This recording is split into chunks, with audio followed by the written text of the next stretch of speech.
The metallic scent of burning fuel hung heavy in the air, a acrid perfume to the fading light. At the foot of the jet's boarding steps, the engine's deep thrum vibrated through me, a primal beat against the twilight. But my gaze was fixed, not on the sprawling tarmac swallowed by lengthening shadows, but on her, my wife, Sophia. She stood at the apex of the stairs, arms precisely crossed, her eyes colder than the darkest winter night I'd ever known. "Only family is allowed," she stated, her words dropping like shards of ice. "By the way, please like and subscribe if you enjoy stories like this." They didn't land instantly. They hovered, suspended, demanding to be processed, to sink their cruel claws into my very chest. A laugh, sharp and hollow, tore from my throat, not from humor, but from sheer blinding disbelief. "That's a joke, right?" She didn't flinch, didn't even blink, just a slight tilt of her head, an impatient gesture. "You're not on the list. Only board members and family are invited to this trip." Board members, family. My jaw clenched. "And what precisely am I, Sophia?" She sighed, a puff of exasperation, as if I were some clueless intern, not the architect who had, with his bare hands, erected her empire. "Look, you knew this was a strategic business retreat. There's no point in making this personal." No point. I took a slow, deliberate step back, my eyes sweeping over the faces already settled inside the sleek cabin. The company I forged, the product I birthed, the team I personally molded, and yet I was the outsider. "Understood," I said, my voice eerily calm.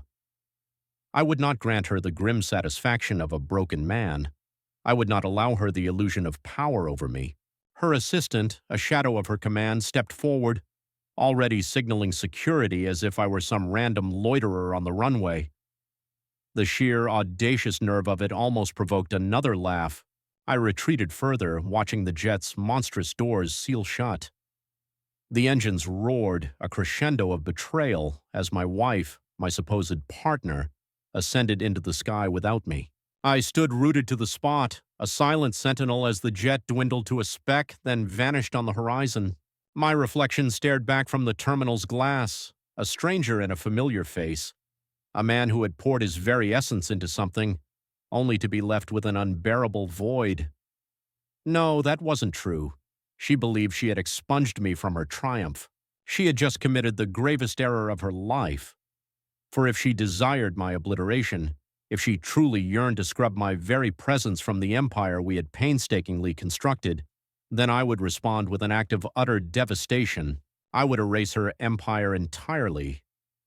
The first time my eyes met Sophia, she was a whirlwind of raw ambition, a far cry from the polished, ruthless empress she would become, her dominion bearing my indelible fingerprints but none of my name. Back then, she was a relentless warrior, clawing her way through the wreckage of a failing tech startup, battling to prevent its final plunge into the abyss of forgotten ideas. I'd heard whispers of her in the industry, not for groundbreaking innovation, but for an almost supernatural ability to sell a dream. She possessed an investor's siren song, exuding a confidence that convinced boardrooms she belonged, even if the intricacies of the technology she pitched remained elusive. That was her struggle. Sophia had the connections, the charisma, the influence, but she lacked the bedrock, the unshakable substance to underpin the grand vision she spun in those rarefied meetings. And then there was me. A software engineer, yes, but more. I held in my hands a marvel people had relentlessly pursued for years, a revolutionary algorithm poised to shatter and reshape the industry. I called it hypersync. It began as a fervent passion project in my cramped, dimly lit apartment, the kind of wild dream tech enthusiasts harbor but rarely see come to fruition. An AI-driven automation software capable of optimizing complex business operations in real time, adapting without human intervention. It was brilliant. It was unstoppable. It merely awaited the proper stage. And Sophia, she possessed that stage. Our paths converged at a tech summit. I'd barely scraped together the ticket fare. My last savings poured into the slim chance of being in a room teeming with those who didn't even know my name. She, meanwhile, commanded the spotlight as a guest speaker, waxing poetic about innovation while her own company teetered on the brink. She saw me before I ever saw her. I was tucked away in the demo hall, showcasing Hypersync's dazzling capabilities on my laptop to a small, skeptical crowd. The moment the screen ignited with its seamless adaptability, with data streams updating instantaneously, entire business infrastructures recalibrating with zero lag, I felt her gaze from across the room. She waited until the curious few dispersed, then approached. "You made this?" Her tone was sharp, calculated, like the glint of a newly honed blade. I nodded simply. "Yeah." A smile ghosted her lips, not the polite kind, but one that hinted at a vast, untamed opportunity. "I think we need to talk." That conversation stretched into hours, a relentless volley of questions. She delved deep, not merely into the technology, but into me. Who was I? What did I yearn for? What was my ultimate objective? I laid bare the truth. I don't care about fame. I just want this to exist. I want it to be used. It was then that she uttered the words that irrevocably altered my trajectory, forging a new, terrifying path. "You have the brains. I have the resources. We'd be unstoppable together." It was a flawless pitch. She confessed the precipice her struggling startup teetered on, the verge of losing investor confidence. "But if we merge your software with my infrastructure," she urged, her voice a seductive promise, "we can redefine the industry."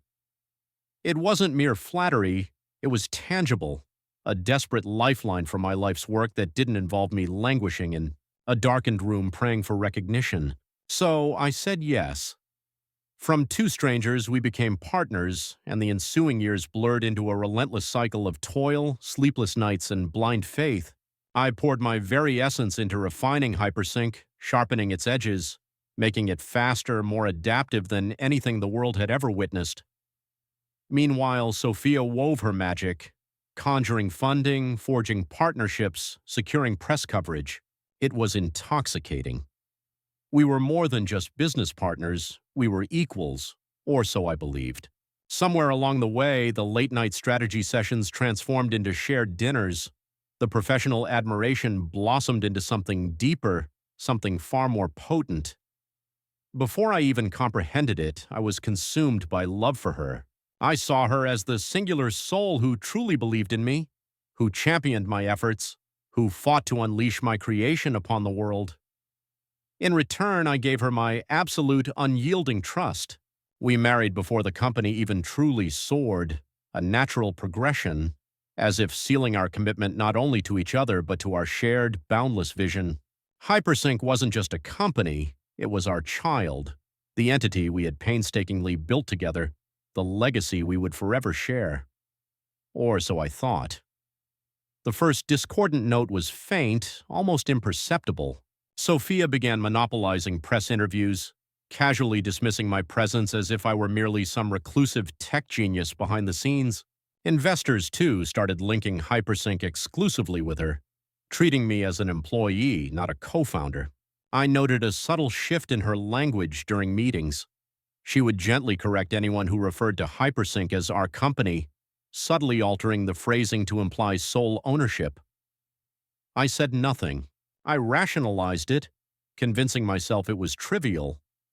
We were a team, weren't we? Why squabble over petty credit when we both reaped the opulent rewards of our success? But in hindsight, that was the precise moment the delicate balance tipped. That was when the warning signs should have screamed. Because Sophia wasn't merely ambitious, not merely driven. She was hungry, and soon I would learn just how much she was willing to devour to remain perched atop her throne. At first, the insidious creep of change was easily dismissed. Success possesses a blinding quality, obscuring the minuscule details, the imperceptible shifts in dynamics that seem inconsequential until it's far too late. When we struggled, when we battled shoulder to shoulder to drag Hypersync into existence, there was no room for ego, no space for power struggles. We were two halves of a singular whole, striving for the same burning objective. But once the torrential cascade of money began, once investors hurled millions into our venture, everything fractured. Or perhaps she fractured. Initially, the transformations were so gradual, so nuanced, I barely registered them. She embraced more media interviews, and I permitted it. It made logical sense. Sophia was the face of the company, the enchantress who swayed investors, who brokered deals. She possessed the magnetic personality, the unyielding confidence, the intricate web of connections. I was content in the background, not driven by the fickle pursuit of fame. Then, slowly, the very language shifted. In board meetings, she ceased referring to our company. It became her company. Hypersync is a product of my vision, she'd declare. When I started this company, I knew we were going to revolutionize the industry. I would sit there forcing a smile, nodding, attempting to convince myself that the precise wording was irrelevant, that she didn't truly intend it that way. But it transcended mere words. She began making executive decisions without my input. A monumental partnership with a government agency? I discovered it through a press release, a new expansion strategy, veering sharply from my original vision. She consulted the board before even deigning to speak with me. The company's very branding became entirely centered around her. The official website no longer listed me as co-founder, merely as lead developer. I confronted her once, in our sleek glass-walled office, the city sprawling beneath us. "Sophia," I began, striving for a calm, measured tone, "we built this together. Why do I feel like I'm being pushed out?" She sighed, barely glancing up from her laptop. "You're overthinking it. Investors like a strong leader, someone they can rally behind. The public likes a face they can recognize. We both know you're not comfortable with that." I frowned. "That's not the point. The point is you're erasing me from the story." She laughed, a dismissive shake of her head. "Don't be dramatic. Everyone knows you're a part of this." That was a lie. The world didn't know because she had meticulously ensured it. Then came the share transfer, the fatal stroke of a pen that irrevocably altered my destiny. Sophia termed it a strategic move. "We need to consolidate our power," she had purred, lounging on the plush couch of our penthouse, casually sipping wine as if we weren't discussing the very future of my life's masterpiece. "The board thinks it would be more stable if all major shares were under one name. Less legal complications, fewer risks when making bold moves." My gut twisted into a knot. "What risks?" I questioned, my voice tight. She waved a dismissive hand. "Nothing serious. Just a formality, really. It won't change anything between us. What's yours is mine, and what's mine is yours." I should have seen it. I should have challenged her sudden, fervent desire to funnel everything into her sole control, but I didn't. Because I trusted her. Because I was a fool. And so I signed the documents. I signed away my stake in the company, my official ownership, my very control. Sophia smiled, a soft kiss on my cheek. "See? We're a team. This just makes things cleaner." I remember clutching the pen a moment too long before setting it down. A whisper in the darkest corner of my mind echoed, "You've just made the biggest mistake of your life." And I had. After that, the unraveling accelerated with terrifying speed. Sophia grew bolder, hosting exclusive executive meetings to which I was conspicuously uninvited. When I questioned her, she'd shrug. "It's just business strategy. You don't like boardroom politics anyway." The following week, I discovered that my personal projects within the company were being reassigned to new leads. My teams were instructed to report directly to her. Then came the final crushing blow. The company was preparing for a massive global expansion, an event poised to be the greatest milestone in Hypersync's history. I should have been front and center, a pivotal leader spearheading the charge. Instead, Sophia arranged a private jet trip for the board, an exclusive strategy retreat. I wasn't invited. I only unearthed the truth when I stumbled upon the itinerary lying carelessly on her desk. I confronted her. "You didn't even tell me about this trip?" She barely glanced up. "I didn't think you'd be interested. It's more of a PR move than anything. You've always hated that stuff.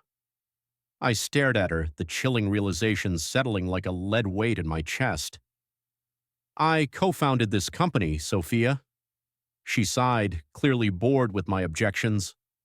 Yes, and you'll still be here when we get back. What's the big deal? The big deal was that she had made her position unequivocally clear. The big deal was that she had already deemed me expendable. I clenched my fists. I gave up everything for this company. For you. Finally, she met my gaze, but there was no flicker of regret in her eyes, no trace of hesitation, only a cool, detached confidence. And it's appreciated, she said, but things evolve. You can't take this personally. That was the moment it all crystallized. The moment I ceased deluding myself. She wasn't my partner anymore. She wasn't my wife. She was my enemy. And soon she would comprehend the devastating power I wielded. The tarmac pulsed with the jet's heat, a primal thrum of impending departure. I felt it the moment my feet touched the ground, that strange hollow sensation in my gut, a chilling premonition that something was irrevocably wrong even before I could confirm it. It was the same unsettling whisper I'd felt the day I signed over my shares to Sophia, the quiet tremor of something shifting beneath my feet. Only this time I would heed it. I advanced toward the behemoth jet, already seeing the others boarding. Executives, board members, a few of the senior engineers I had personally mentored, the very architects with whom I had built this empire. This was to be a triumph, the company's most monumental expansion yet, a milestone that should have belonged equally to both of us. But the instant I reached the bottom of the steps, she was there, silhouetted at the very top, arms folded, looking down at me with an expression I couldn't quite decipher. I frowned. You coming down? She remained motionless, offering instead a small, cold smile, and uttered the words that would forever echo in my memory. Only family is allowed. It took a beat, a second too long, for the meaning to truly register.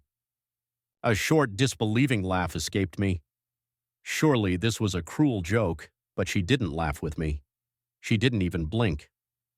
You're not on the list, she said, her voice devoid of inflection. It's a private retreat, strictly for board members and family. Something in my chest froze solid. The company I had painstakingly built, the product I had meticulously crafted, the legacy I had poured my very life into. And I was no longer considered part of it. I glanced at the others already inside, faces I knew intimately, people who once answered to me, who had called me their mentor, their leader. Some wouldn't even meet my eyes. And in that gut-wrenching instant, I knew, they had all known. They had all been privy to this calculated excision. I took a slow step back, my gaze raking her face for any flicker of regret, any hint that she might be wavering. There was none. You're serious, I said quietly, the words barely a whisper. She sighed, a performative exasperation. This isn't personal. The board just thought it would be best if we move forward with a more streamlined leadership structure. A more streamlined leadership structure. I yearned to demand when she had decided to become the enemy, when exactly she had transmuted from my partner to the architect of my expulsion from my own company. But I didn't, because I already knew. I knew the precise moment everything irrevocably changed. I could have fought, could have argued, could have demanded the real reason for her betrayal. But I didn't. Because in that moment, standing at the base of that roaring jet, feeling the sun's scorching kiss on my face, hearing the distant hum of engines preparing for liftoff without me, I saw the larger, more terrifying truth. This wasn't merely a business trip. It was a devastating statement, a cruel declaration. Sophia wasn't simply excluding me from this journey. She was excising me from everything. She was rewriting history, scrubbing my name, ensuring that when the saga of hypersync was recounted, I would be nothing more than an inconsequential footnote in her monumental success. And if I fought her here, if I created a scene, if I begged for my rightful place, then I would become precisely what she desired, a desperate, pathetic man clinging to something that was no longer his. So I made a decision. I inhaled slowly, deliberately, forcing my erratic pulse to steady. Then I took a measured step back. I nodded once, my voice impossibly even. Understood. Sophia blinked just a fraction of a second. She had anticipated a different reaction, a frantic struggle, a desperate plea, but I would not grant her that satisfaction. Instead, I turned, walking away from the tarmac, listening as the engines behind me roared to life. I didn't look back, not when the wheels lifted from the ground, not when the jet dwindled into the vastness of the sky, not when my entire world supposedly departed without me. Because she believed she had triumphed. She believed she had finally severed me completely. She had no idea she had just handed me the ultimate weapon, the blueprint for her destruction. By the time my fingers tightened on the steering wheel of my car, my mind was already a maelstrom of calculated fury. Sophia had spent years weaving the delusion that she was untouchable, the true mastermind behind hypersync, while I was merely a technical footnote in her grand empire. And in that colossal oversight, she had made a fatal error. She had forgotten who had built this company from its nascent beginnings, who had forged the very foundation that held it together. She had forgotten that the core of everything, the software, the intricate security, the very system that powered hypersync, still belonged to me. And now I had nothing left to lose. As I drove away from the airstrip, a chilling realization ignited within me. She had stripped me of everything, yet one crucial element remained untouched, something she didn't even comprehend I still possessed: the source code, the security keys. The back door I had meticulously constructed into the system from its inception, a failsafe, a kill switch, something I had embedded in the early days when I still believed we were in this together. She believed she had sealed me out, believed she had erased my very existence, believed she had won. But she had no idea.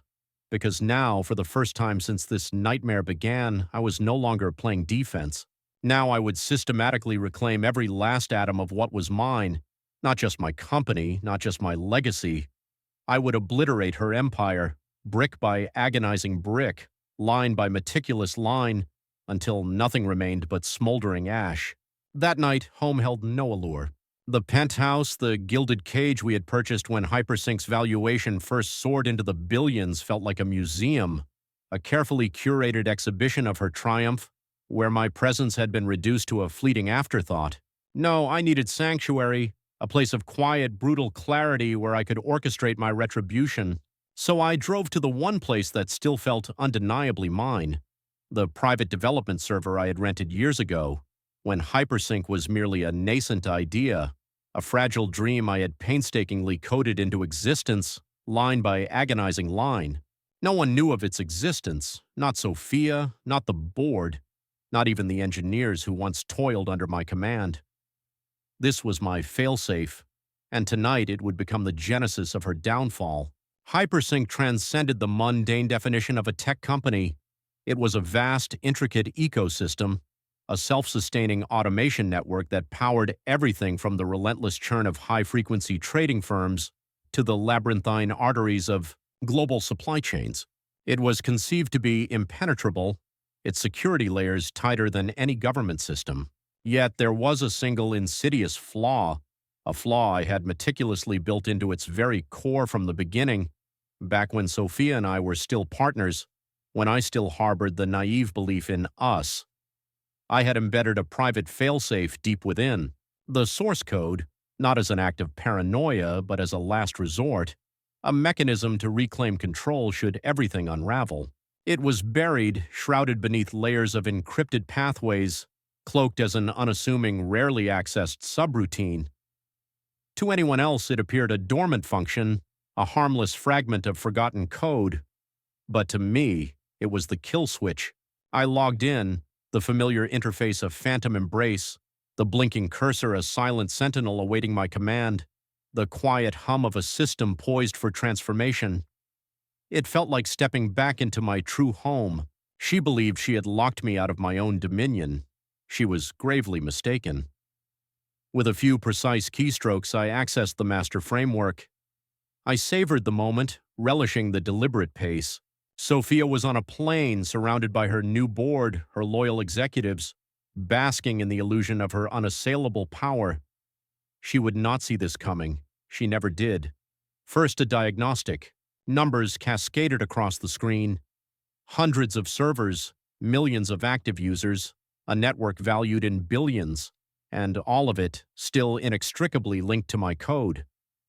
Then I executed the first command, a simple one, a security reconfiguration.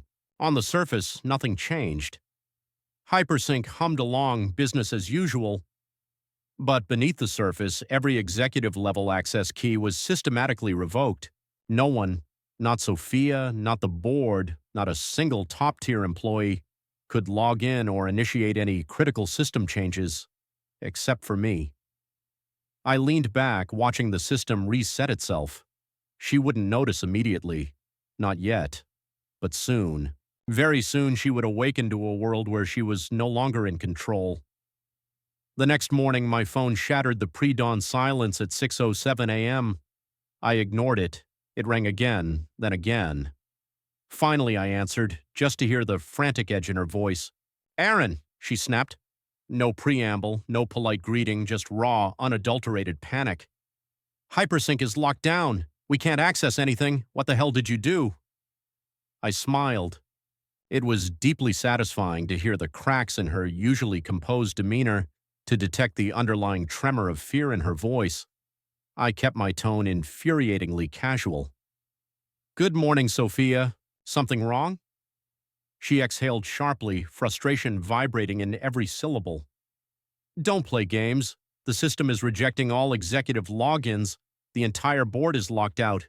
The engineers can't override it. I know you did something." I took a slow sip of my coffee, savoring the profound silence that stretched between us. Then I uttered the words I knew she never expected to hear. "Sorry, but only family is allowed." Dead silence. I could almost picture her, standing in some opulent resort, phone clenched, her meticulously constructed world beginning to fracture. "You," she started, her voice barely a whisper. I interjected, my voice now a frigid blade. "Let's get one thing straight, Sophia. You didn't build Hypersync. I did. You didn't design the system. I did. You don't own it. I do." She attempted to interrupt, but I pressed on, relentless. "And if you think for 1 second that you can erase me from the company I created, then you don't understand the first thing about how any of this works." A sharp intake of breath. Then her voice dropped to something far more menacing. "You think you can take it back?" she hissed. "You think you can win?" I let out a short, hollow laugh. "Sophia," I began, leaning forward, my voice dropping to a conspiratorial whisper. "I already did." Then I severed the connection, the click of the phone marking the genesis of her downfall. By the time Sophia's plane touched down, it was already too late. Hypersync's entire security infrastructure had been thoroughly restructured. Every critical operation now demanded my biometric authentication. The board dissolved into chaos, a chorus of investors clamoring for answers. And Sophia, for the first time, truly grasped the magnitude of her actions. She had undermined me, betrayed me, excised me from my own empire. But in her hubris, she had overlooked a crucial truth. I had forged this from nothing. I knew every line of code, every systemic vulnerability, every hidden failsafe, and now I was poised to incinerate it all. After cutting Sophia off, sleep was an impossibility.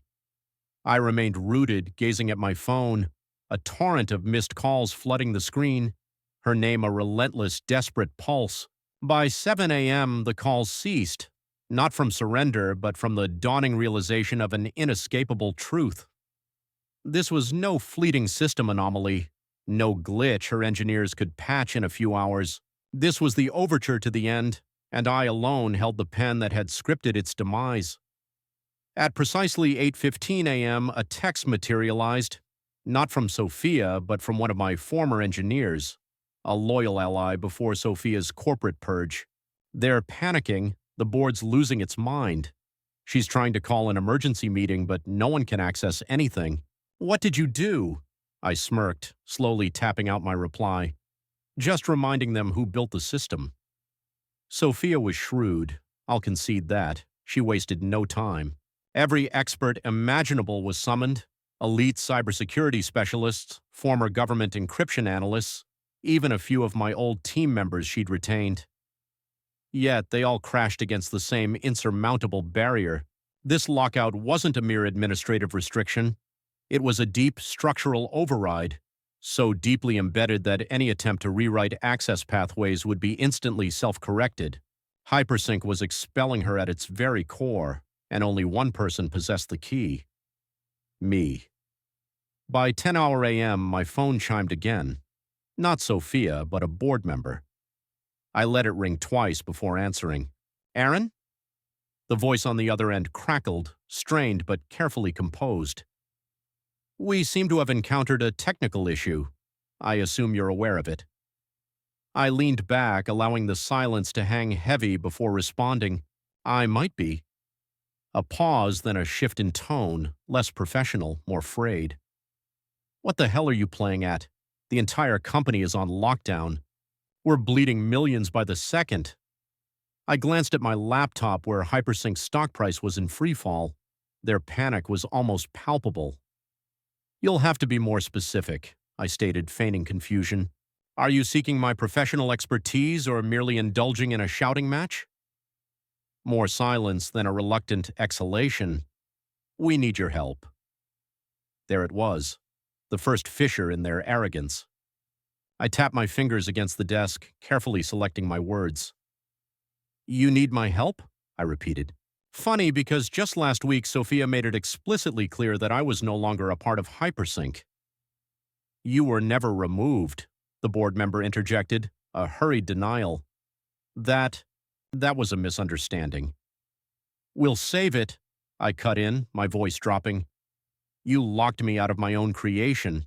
You allowed her to erase my name, strip my influence, humiliate me. And now that everything is crumbling, you want my help? The silence stretched, laden with his discomfort, his fury, his sheer powerlessness. Finally, I whispered, What do you want? I smiled. Nothing yet. Then I disconnected the call. By noon, she finally fractured. She didn't call. She materialized at my door. Her appearance wasn't a surprise. Sophia wasn't one to beg over the phone. She needed to assert control, to stand before someone and command their authority, except this time she had none. I opened the door to find her impeccably dressed in a sharp designer suit, as always, but her eyes were different.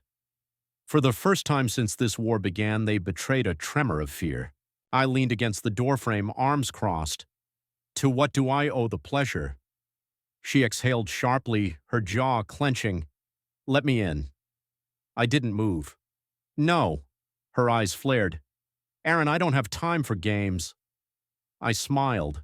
Neither do I. She hesitated, then forced herself to draw a steadying breath, her tone calming. Look, she began. We can fix this. We? I echoed, raising an eyebrow. Last I checked, there was no we anymore. You made sure of that. Her lips pressed into a thin line. I made a mistake. I laughed, a sharp, bitter sound. Oh, now it's a mistake. When you left me stranded on the tarmac like an outsider? When you let your board replace me? When you stole everything I built and acted like I never existed? Her fingers curled into fists at her sides. I did what I had to do for the company. Then do what you do best, Sophia, I countered. Talk your way out of this. Convince the board you've got it all under control, because as far as I'm concerned, this isn't my problem anymore. Her breath hitched, just a fraction of a second. She was losing control. I stepped forward, my voice dropping to an almost dangerous murmur. Hypersync was mine before it was ever yours, I asserted, and now you don't own it anymore. You can't do this, she whispered. This is my life, Aaron. I tilted my head. Funny you didn't seem to care about that when you erased my life from the company. She swallowed hard. For the first time, she had no retort, so I leaned in, delivering the coup de grace. Consider this your first lesson in losing everything, I murmured, then shut the door in her face. By evening, the fallout was everywhere. Investors, seized by terror, began pulling out. Customers found themselves locked out of Hypersync services, costing major corporations billions in potential losses. News outlets whispered of an internal sabotage, of crisis consuming hypersync from within. And Sophia? She had no escape. The only one who could fix it was me, and I had no intention of saving her. I was only just beginning. I awoke the next morning to utter chaos, not my own, but hers. Sophia's empire, meticulously crafted while my name was meticulously scrubbed from its history, was now aflame, and she knew it. My first act was to check the stock reports. Hypersync had plummeted another 30% overnight. Now it wasn't just investors panicking. The companies reliant on Hypersync's AI were feeling the tremors. Logistics networks crumbled, banking systems glitched, AI-driven trading firms bled millions, unable to access real-time market predictions. Through it all, I sat back, coffee in hand, observing the slow, agonizing realization dawn upon the world. Hypersync wasn't Sophia's creation. It was mine, and without me, it was disintegrating. By mid-morning, my phone chimed again. The board, not Sophia. They must have finally understood she no longer held the reins. I let it ring a few times before answering. "Gentlemen," I said smoothly, "to what do I owe the pleasure?" "We need to talk," came the clipped response. "This has gone on long enough," I smiled. "Has it?" "You're going to kill the company," another voice snapped. "Do you have any idea how many billions are at stake? We can negotiate, but this—" I cut him off. "Funny, no one cared about my stake when you all let Sophia push me out. So why should I care now?" Silence. Then the voice softened. "Look, whatever personal grievances you have against Sophia, we can fix it. Just restore access to the system and we—" I chuckled. "You think this is about grievances?" They still hadn't grasped it. They still believed this was mere revenge, a childish tantrum because I'd been excluded from a boardroom. They failed to comprehend that I wasn't fighting for my place back in the company. I was tearing it apart from the inside out. "You had your chance," I stated, my tone calm but resolute. "You chose your side. Now you get to watch what happens next." Then I hung up. By noon, my apartment intercom buzzed. I didn't even need to check. It was Sophia. She was running out of options, and I was the solitary individual left who could staunch the bleeding. I took my time opening the door, letting her writhe in her own panic for a few extra seconds. When I finally allowed her in, she abandoned any pretense of composure. Her usual self-assuredness, that iron-spined, ice-veined presence she commanded in boardrooms, had vanished. Her hair was slightly disheveled, her breathing shallow, and her eyes, they weren't angry, not even furious. They were terrified. "We need to fix this," she stated immediately, stepping into my apartment as if she still held authority. I leaned against the counter, arms crossed. "Fix what?" She exhaled sharply, dragging a hand through her hair. "Hypersync, the system. Whatever you did, you need to undo it." "Why would I do that?" Her jaw clenched. "Because the entire company is falling apart. This is bigger than just you and me, Aaron. If you keep this up, Hypersync will be finished." I gave her a slow, measured look. "Good." Her breath hitched, just a tremor, enough for me to witness the moment it truly hit her. I wasn't bluffing. I wasn't waiting for a deal, a payout, or an apology. I was watching her empire crumble and savoring every second. "You don't understand," she insisted, trying to recalibrate, searching for the right leverage to regain control. "This is going to cost you too. Your name is still tied to Hypersync. Your reputation—" "My reputation?" I interrupted, laughing. "You mean the one you spent years burying? The one you erased from every press release, every article, every award you took credit for?" She flinched. I took a step forward, lowering my voice. "I don't care about Hypersync anymore, Sophia. I care about watching you lose everything you stole from me." Her lips parted, but no words emerged. Because now, for the first time, she truly understood. This wasn't about business. This wasn't about the board or the company or the stock price. This was personal, and there was no fixing it. She swallowed visibly, forcing herself to soften. "Aaron," she said, her voice dropping, attempting to sound like the woman I had once loved. We built this together. You don't have to destroy it. We can start over, we can... I smiled. No, Sophia. Her mouth snapped shut.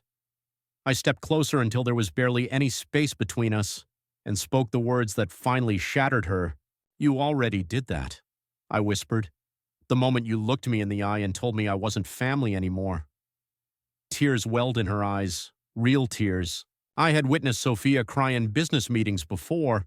I had observed her manipulate emotions with the skill of a master chess player. But this was authentic. She knew it was over. I stepped back, my expression unwavering. You should go, I said simply. Her breath shuddered. Then, without another word, she turned and walked out. By evening, the headlines screamed. Hypersync faces unprecedented crisis as CEO Sophia Callaway fails to regain control. Investors flee as Hypersync stock crashes.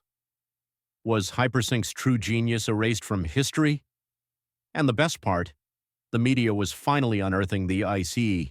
Truth, interviews with former employees, old articles hinting at my name before its corporate obliteration, whispers questioning Sophia's role as the true mastermind. By midnight, Hypersync had lost half its valuation, and Sophia? She was finished. Not merely as CEO, but as a legend, a business icon, a name that once commanded respect in every boardroom. For now, the world knew she wasn't the woman who built Hypersync. She was the woman who lost it, and I was the man who made it happen. The morning after Sophia's departure from my apartment, the world had already irrevocably shifted. Her empire was crumbling in real time, and this time there was no salvation. I absorbed the news over a cup of coffee, my laptop displaying multiple stock reports flashing across the screen. Hypersync had hemorrhaged another 60% of its valuation overnight. Sophia had spent years meticulously constructing an image of power, control, and innovation, convincing the world that she, alone, was the driving force behind Hypersync's success. But in the span of 24 hours, that illusion had been utterly shattered. The media vultures who once revered her were now tearing her apart, dissecting every flaw, every decision she had made, every questionable tactic she had employed to ascend to the top. It was almost poetic. She had invested so much time erasing me from the company's history, persuading herself that all power resided with her. But now she was merely another fallen CEO, another scandal-ridden executive whose name was being dragged through the mud. And the best part? I wasn't done yet. The day of reckoning. By midday, my phone vibrated again. Not from Sophia this time, but from her lawyer. I let it ring twice, then answered. Yes? There was a pause, then a calm, measured voice. Mr. Carter, we'd like to discuss an arrangement. 2. Silence. Excuse me? The lawyer asked. I leaned back in my chair, stretching my legs. I said, no. There's no arrangement, no deal, no negotiation. The voice on the other end remained steady, but I could discern the underlying tension. Mr. Carter, Sophia is willing to make certain concessions. I actually laughed. Sophia doesn't have anything left to bargain with, I stated. She lost her company, her investors, her reputation. So tell me, what exactly is she offering? A longer pause this time, then the lawyer tried a different tack. We're willing to restore your position at Hypersync. You'd be reinstated as co-founder and... I cut him off. Hypersync doesn't exist anymore, I said smoothly. At least not in the way she thinks it does. Silence. Then a sharp intake of breath. What do you mean? I smiled. You'll see soon enough. Then I hung up. By late afternoon, I was prepared. I had anticipated this moment, meticulously strategizing for it. The collapse of Hypersync wasn't enough. I needed to rebuild it, but under my own name this time. So I made the decisive move. With a few keystrokes, I executed the last phase of my takeover. Hypersync's patents were transferred, the AI's core structure migrated, the original technology sealed. Every valuable asset that had made Hypersync a billion-dollar entity was no longer under Sophia's control. The company still existed in name, but its soul, its very foundation, its power, it was mine again. Sophia's last desperate attempt at 7 p.m., I received one final text from her. Not her lawyer, not the board, her. Meet me one last time. Hotel Langford, 8 p.m. I stared at the message, debating whether to even entertain it. Then I decided I would go, not because she deserved another conversation, but because I craved to witness the look in her eyes when she finally comprehended that it was over. I arrived precisely at 8 p.m. The hotel bar was almost deserted, the dim lighting casting long shadows across the polished mahogany. I spotted her immediately. Sophia sat in the corner booth, a glass of untouched wine before her. She looked different, not shattered, not defeated, just weary. I took my time approaching, watching as she lifted her gaze to meet mine. "Didn't think you'd come," she murmured. I slid into the seat opposite her, resting my arms on the table. I was curious. She let out a soft, humorless chuckle. Curious about what? I studied her, taking in the subtle changes, the tension in her shoulders, the faint dark circles beneath her eyes, the absence of her usual armor of control. Then I spoke. "How it feels." She stilled. "How what feels?" I tilted my head, losing everything. She inhaled sharply, and for a moment it seemed she might snap back, might launch one final attack, but she didn't. Instead, she looked down at her glass. "You were always the smarter one," she admitted quietly. "I just talked better." I leaned forward. "You stole from me, Sophia. You erased me, and you expected me to just accept it." She swallowed hard. "I thought you wouldn't fight back." I gave her a slow, humorless smile. "That was your first mistake." She exhaled, gripping the stem of her glass. "And your first mistake?" I shrugged. "Trusting you." A long silence stretched between us. Then softly she said, "I never stopped loving you, you know." I didn't react, didn't flinch. I simply observed her because now I understood her game. The last attempt, the final manipulation, trying to draw me back in to reignite some flicker of feeling. But that part of me, the part that would once have believed her, would once have longed to forgive her, was utterly dead. So I stood up, slid my hands into my pockets, and delivered the ultimate blow. "I stopped loving you the second you told me I wasn't family." Her breath caught. I turned and walked away. I didn't look back, not when she called my name, not when she let out a shaky breath, struggling to suppress tears, not when I stepped out of the hotel and into the night, leaving her utterly alone with everything she had lost. And as I walked away, one truth resonated within me. This was the last time I would ever see Sophia again. Sophia never reached out again after that night. Not a call, not a text, nothing. I wasn't surprised. What was left to say? She had spent years meticulously crafting her own mythology, convincing the world that she was the mastermind behind Hypersync, the one who had built it from the ground up. And for a while, the world had believed her. But now she was a cautionary tale. The headlines wrote themselves the morning after our final meeting. The news had already devoured her whole.